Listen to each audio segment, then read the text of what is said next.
आपको पता है गर्भावस्था अपने आप में कितना बड़ा काम होता है, और इस काम के दरमियान यदि आप बार बार बीमारी गिरते हैं तो डेफिनेटली उस कालावधि दरमियान बच्चे की ग्रोथ होती है, वो अफेक्ट होती है। तो दोस्तों, आज हम बात करेंगे कि जो कॉमन सिम्टम्स होते हैं या कॉमन इलनेसेस होते हैं गर्भावस्था दरमियान, जिसमें एक होता है सर्दी खांसी बुखार, दूसरा होता है ठंडी बच के बुखार जो बहुत से बार मॉस्किटो बाइट से होता है या मच्छर के काटने की वजह से होता है, गैस्ट्रोएंटेराइटिस यानी पतली संडास होना, उल्टी मचलाहट होना उसकी वजह से, और इसके अलावा खाने की वजह से होने वाले इन्फेक्शन। दोस्तों, आज हम बात करेंगे कि कैसे हम बच सकते हैं इन सब चारों इलनेसेस से। आप कहेंगे कि ये सर्दी खांसी बुखार हम कैसे रोक सकते हैं। दोस्तों, बहुत से बार सर्दी खांसी बुखार ये एग्रीवेट हो जाता है कुछ खट्टी चीज़ें खाने से, कुछ ठंडी चीज़ें खाने से, फ्रिज का खाने से। तो आपको याद रखना है ऐसी कोई भी चीज़ जिससे आपको सर्दी खांसी हो जाती है, गला पकड़ लेती है, तो आपको गर्भावस्था दरमियान ये सब चीज़ों से बचना है ताकि पूरे 9 महीने में आपको कभी भी सर्दी खांसी नहीं होगी। और यदि एलर्जी है किसी चीज़ से तो वो चीज़ों से भी पूरे 9 महीने में आपको बचने की कोशिश करना चाहिए। और जो कॉमन कॉजेज होते हैं वायरल इन्फेक्शन, उससे होने वाली सर्दी खांसी साधारणतः 2 से 3 दिन में अपने आप ठीक हो जाती है।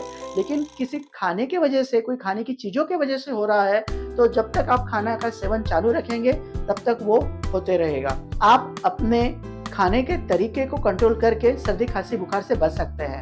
जो मॉस्किटो बाइट है, यदि मच्छर काटेगा नहीं तो डेफिनेटली आपको डेंगू और मलेरिया या चिकनगुनिया जैसे इन्फेक्शन एक्वायर नहीं होंगे।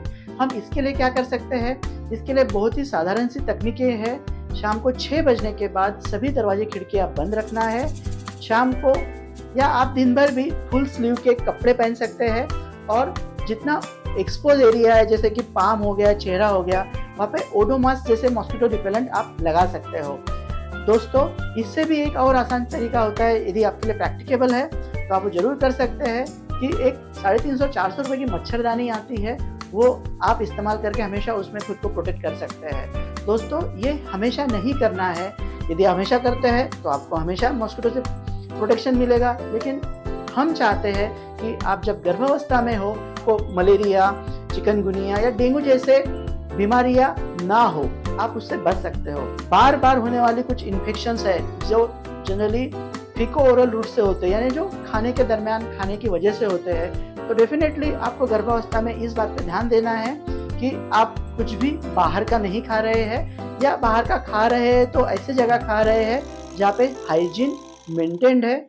जब भी खाना खा रहे हैं तो देखें, आप कोशिश करें कि शाम का सुबह और सुबह का शाम को भी अवॉइड करें। हमेशा ताज़ा और फ्रेश खाना खाएं।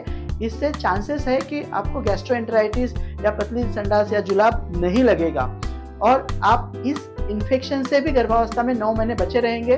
तो डेफिनेटली उसका फायदा आपको और आपके पेट में पल रहे गर्भ को जरूर होगा।